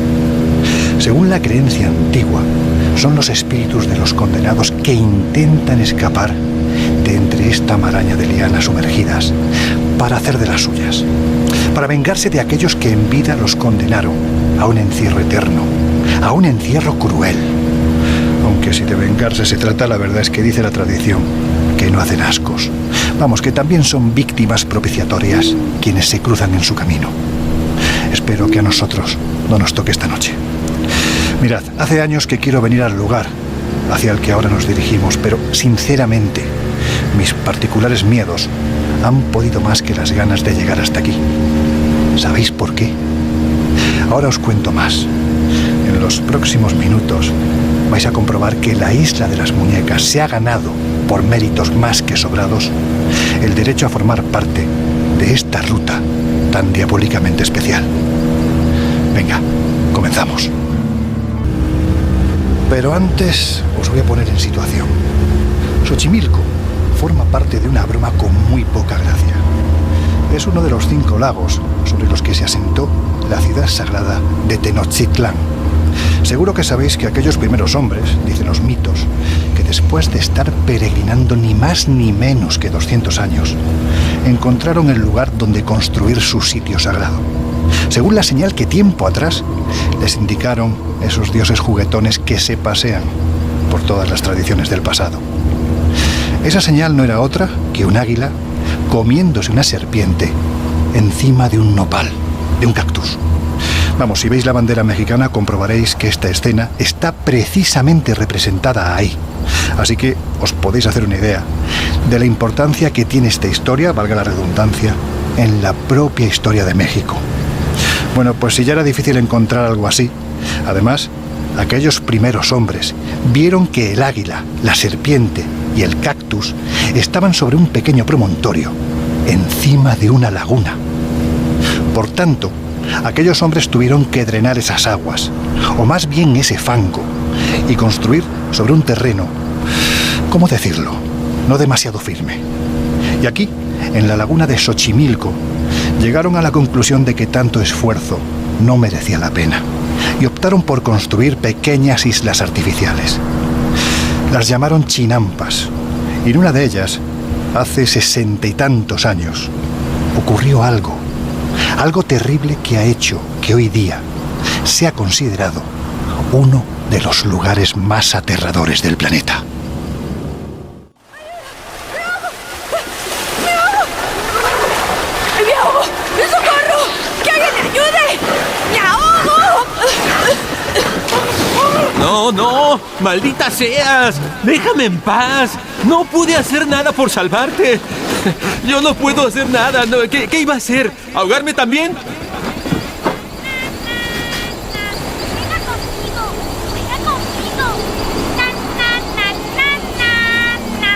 ¿Por qué no juegas conmigo? Juega conmigo. ¿Qué es eso? ¿Qué ocurre ahora? Suena como si estuviera sobre el agua. Dios bendito. ¿No estaré soñando? No estoy dormido.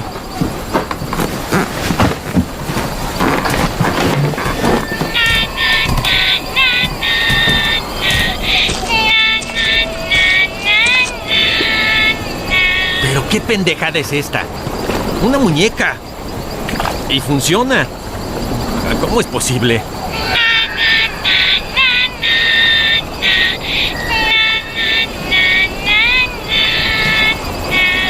Qué bonita es.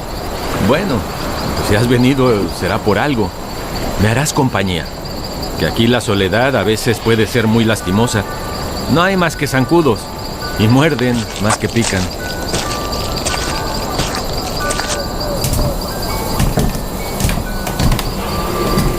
Dios mío, son las 3 de la madrugada. Esta niña, sal ya de mi cabecita. Y tú te quedas aquí calladita, Agustinica. Sí, te llamarás Agustinica, que hoy es el día de San Agustín. Bueno, pues hasta mañana, Agustinica.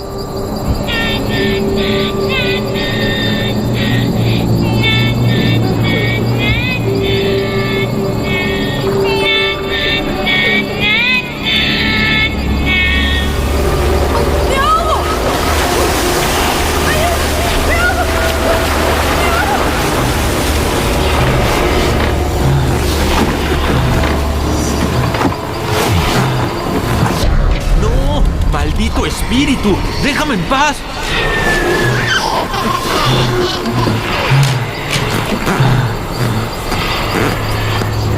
Pero... ¿cómo es posible? No está donde la he dejado. Se habrá caído. ¡Agustinica! ¿Dónde estás, Agustinica?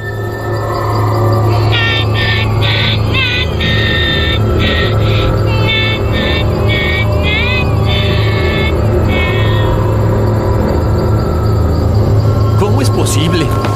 Si la dejé aquí encima. Niña, ¿qué brujería me estás haciendo? No te valdrá para nada, porque yo soy Julián Santana. No tengo miedo, maldita.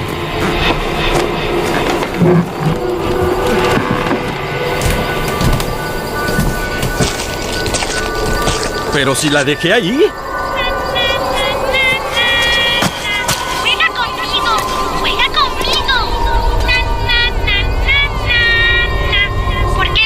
Agustinica, ¿cómo te has vuelto para el canal? ¡Me ahogo! ¡Me ahogo! ¿Por qué no me ayudaste? ¿Por qué dejaste que me ahogara? Oye, Dios del cielo, Virgen de Guadalupe, perdón, perdón.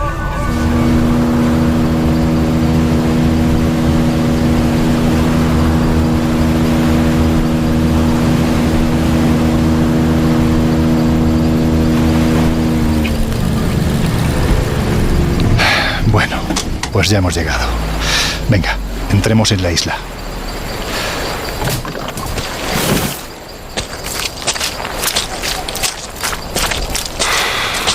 Es un lugar aterrador. Hay que pensarse muy mucho venir a estas horas, sobre todo si, como es nuestro caso, conocemos la historia. Para que os hagáis una idea, ahora mismo, en esta pequeña isla hay aproximadamente 3.000 muñecas. Están colgadas en los árboles, en cuerdas, clavadas a estacas. Algunas son muy antiguas y han perdido los ojos. Están agrietadas por el sol, por la lluvia, por la humedad.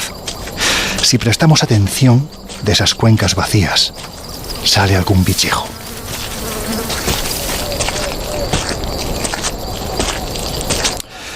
Pero, ¿qué sentido tiene todo esto? Desde luego no es el mejor lugar si sufres de pediofobia, el miedo a los muñecos, una patología psiquiátrica que, como tantas otras, tiene, ¿cómo decirlo?, varios estadios. Porque en su fase más extrema, la mera contemplación de estos pequeños seres, que son como esponjas de emociones, puede llegar a provocar la muerte por terror. Mirad, aquí ocurrió. Lo sé porque hay dos cruces. Una de ellas, la blanca, fue colocada hace más de medio siglo para recordar a una muchacha. Cuentan que Julián Santana, el dueño de esta chinampa, estaba pescando como cada día, en este mismo lugar. Era un hombre solitario, poco sociable, la verdad. Estaba tranquilo sin ser consciente de que ese maldito día cambiaría su vida para siempre. De repente empezó a escuchar lamentos que procedían de la laguna. Era una muchacha. No había duda. estaba pidiendo auxilio. Se había quedado enganchada con las lianas del fondo y se estaba ahogando. ¿Qué es eso? ¡No, no! ¡Maldita Julián sea! entró en pánico. ¿Qué hacer en momentos así? El hombre conocía muy bien aquellas aguas y sabía que si intentaba salvarla, él podría ahogarse también. Pero, ¿cómo no hacerlo? Apenas si era una chiquilla. La indecisión, la duda, el miedo o el a veces egoísta instinto de supervivencia hicieron que llegara tarde. La muchacha ya se había ahogado. Julián, destrozado por el cargo de conciencia y solo como estaba en su isla, empezó a pensar.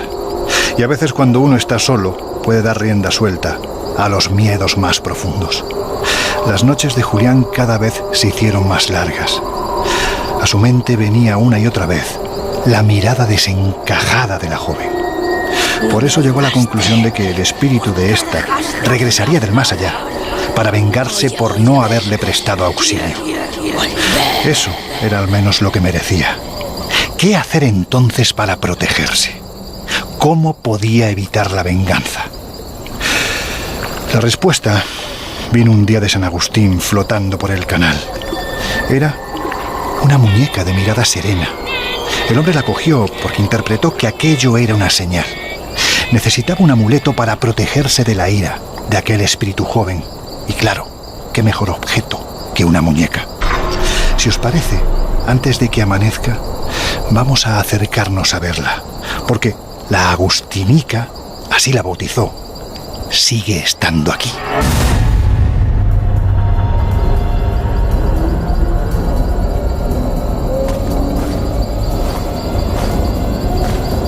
Madre mía. Están por todos lados. Son como fantasmas. De hecho, hay quien piensa que realmente lo son. En unos minutos lo vais a comprobar. Ahora entramos en este cobertizo, repleto de muñecas de todos los tamaños. Algunas, la verdad, están en condiciones terribles. Pero la que nos interesa es esta, la Agustinica. Está en mitad de un altar, como si se tratase de una santa. Llama la atención que, pese a ser la más antigua, se encuentra en unas condiciones extraordinarias. Alrededor de ella, para que os hagáis una idea, vemos estampas, monedas, collares, pulseras, billetes, teléfonos móviles, estampitas de santos, todo lo que se os pase por la cabeza, porque dicen que concede lo que le pides a cambio de algo muy querido para ti. Y dicen también que si finalmente te lo concede, al año siguiente has de regresar para agradecérselo. O será ella la que te visite a ti.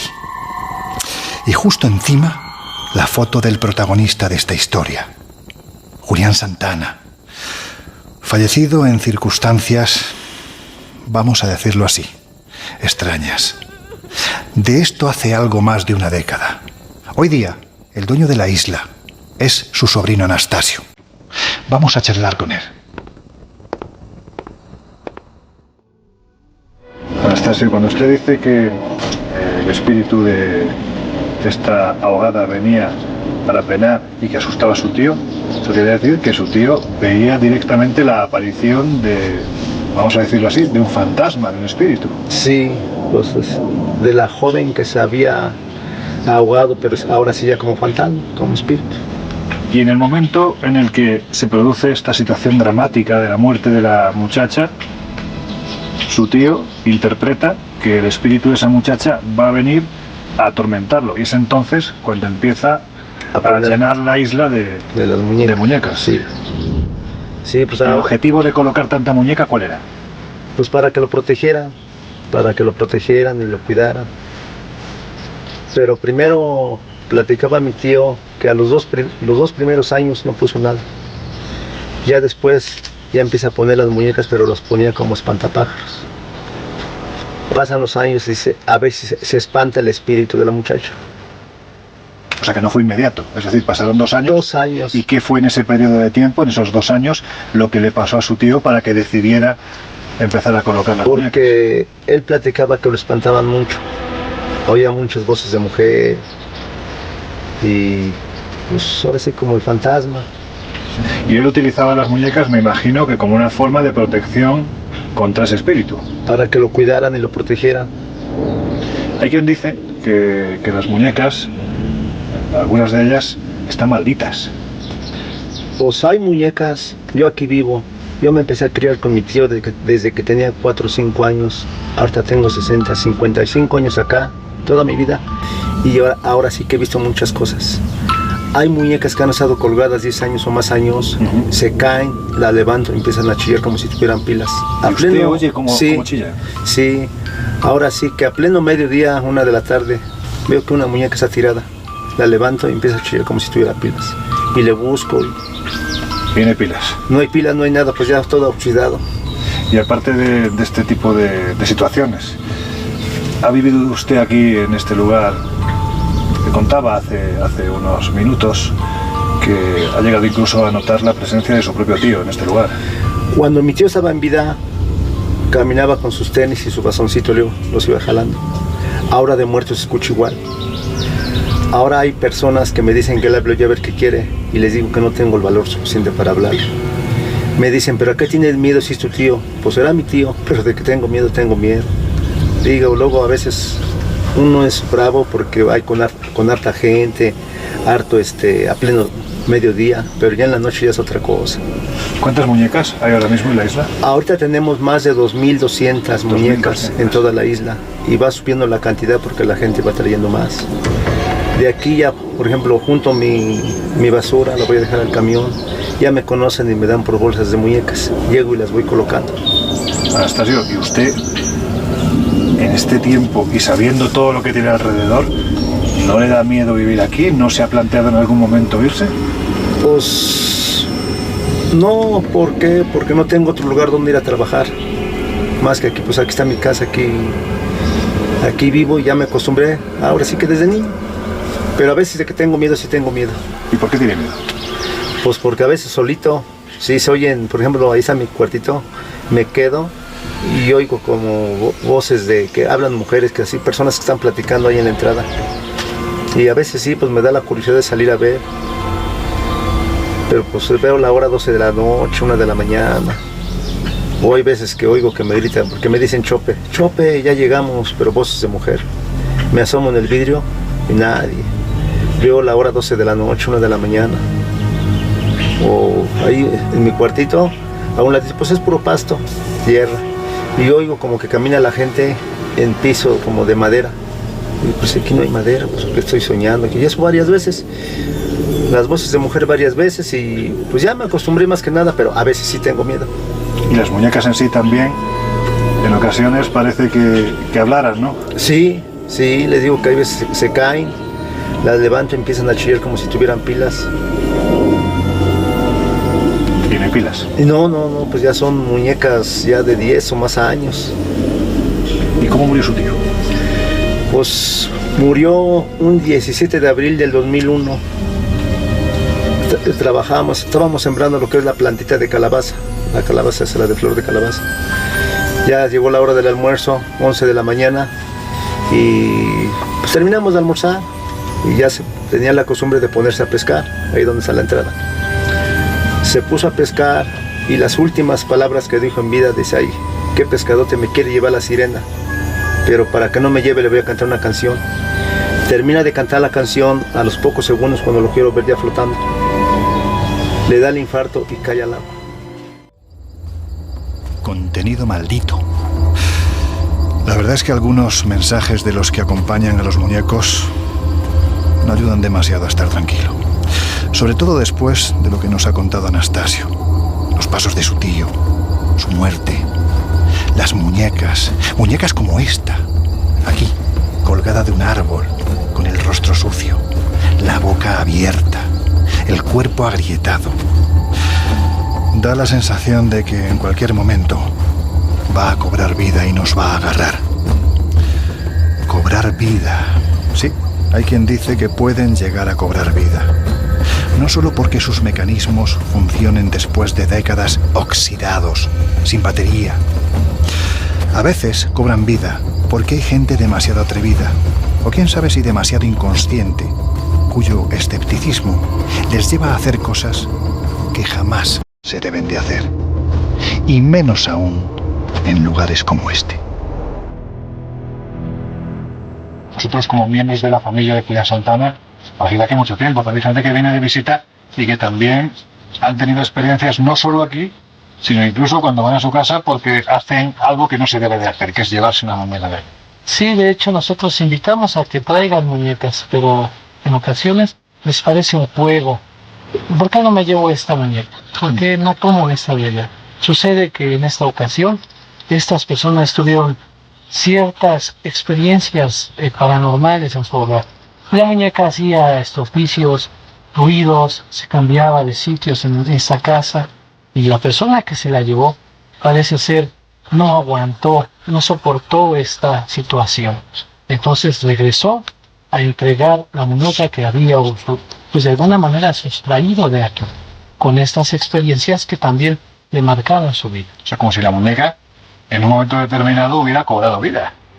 Precisamente, esta persona decía que ella de alguna forma era inquieta.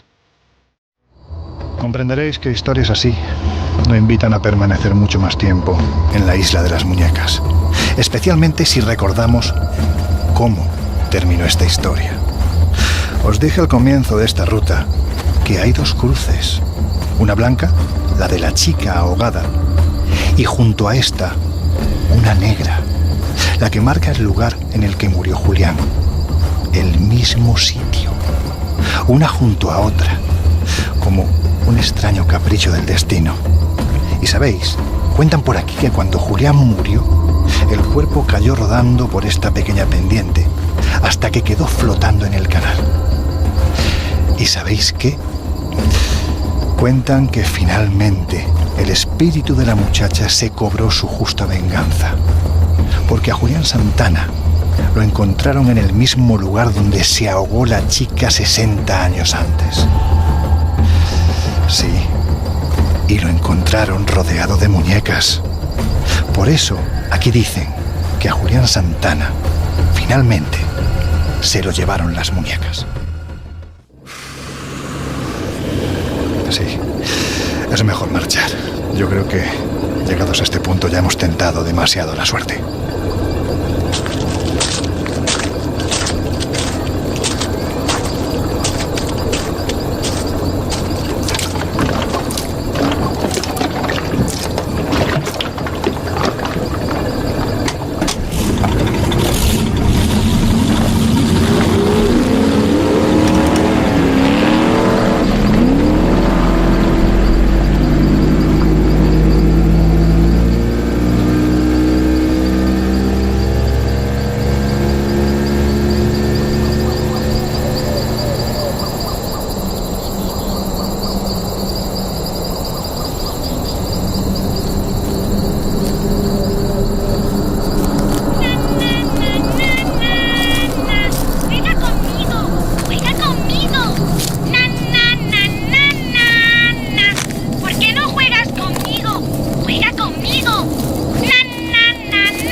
Voy a volver.